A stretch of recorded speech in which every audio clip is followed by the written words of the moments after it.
As online purchasing began to take off, many retailers fretted that physical stores would soon be consigned to museums.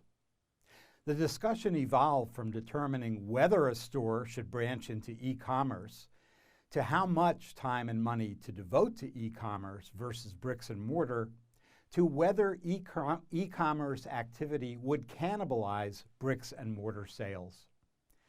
And today, especially after the pandemic further disrupted shopping habits, for some, the debate has come full circle. Should we even bother to have an offline presence?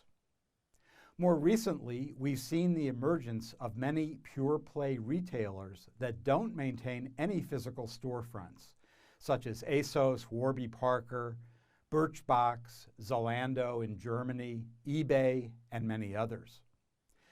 But even in some of these cases, such as Warby Parker and Birchbox, the pure players are dipping a toe into the waters as they experiment with physical stores. Even the huge pure player Amazon is playing around with bricks and mortar formats. This bricks versus clicks debate will no doubt continue, but it's based on a false dichotomy. The reason is that today's chameleon consumer stopped making the distinction between offline and online years ago. Starting in the primitive days when it took a fair amount of effort and a ton of patience to secure that noisy modem connection and then wait minutes for a screen to load, online pioneers, that's any of us over the age of 30 or so, made the conscious decision to go online. Some of us intrepid souls went online and offline, often involuntarily when we lost the connection, numerous times in a day. But no matter how often we attempted this perilous journey, we were always aware of our location. We were either offline or online. That's no longer the case. Today's digital natives seamlessly cross the boundaries between offline and online pretty much all day and all night. Often they inhabit both spaces at once.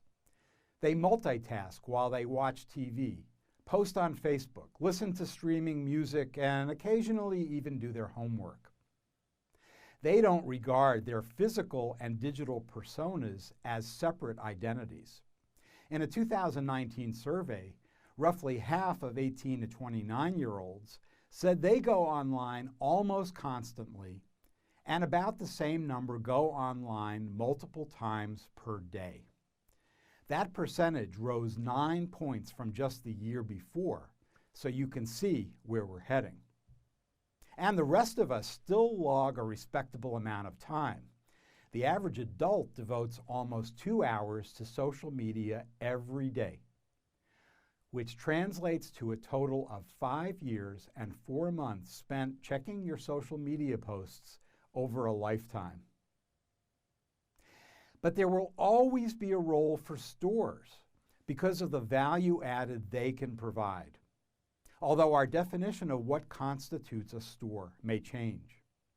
At least in the near future, the shopping experience that people get at M&M World, the American Girl store, or at an REI climbing wall can't be totally replicated online.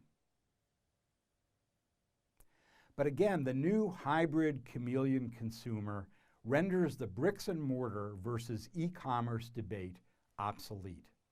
It no longer makes sense to draw a line between offline and online shopping, or dating, learning, and many other activities. Simply put, most of us no longer go online. We are online all day and sometimes all night, just as we're offline for much of the same time. That means the shopping experience has to become a hybrid one that combines physical and digital experiences. A traditional storefront business needs to provide the entertainment that digital natives expect. This means integrating digital technology into store aisles, such as touchscreens, beacons, and perhaps even holographic salespeople. Certainly, a lot of retailers today recognize the importance of a multi-channel strategy that allows their customers to purchase what they sell in multiple formats, such as in-store, online, by phone, and so on. The ability to seamlessly transition back and forth between the physical and digital worlds is a hallmark of today's tech environment. Just ask any professor who tries to deliver in-class lectures as his students listen with one ear while they check their social media posts.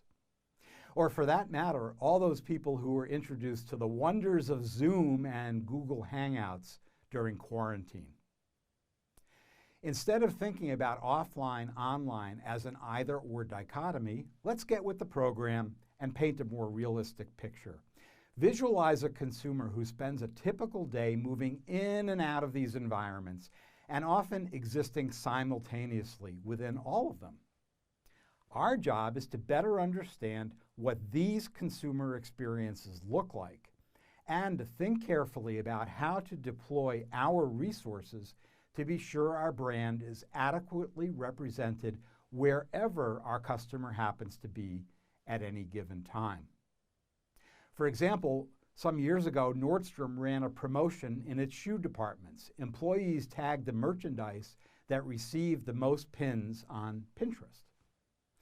So here's a question for you. Can you identify the specific path your customers take to purchase your goods and services?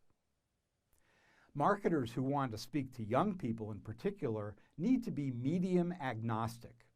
They have to follow these consumers as they move back and forth between physical and digital identities many times during the day. So an omni-channel marketing strategy is no longer a nice to have, it's a must have.